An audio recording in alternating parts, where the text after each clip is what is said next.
நீங்களும் அப்படிப்பட்ட ஒரு நபரா? அவ்வாறு கோபம் பொங்குவதற்கான காரணங்களையும் அவற்றை தவிர்ப்பதற்கான வழிகளையும் பார்க்கலாம் பாருங்கள்.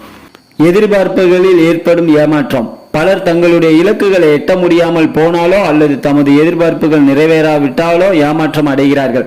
அந்த ஏமாற்றத்தை சமாளிக்கவும் தாங்கிக் கொள்ளவும் தெரியாமல் கோபமாக வெளிப்படுத்துகிறார்கள்.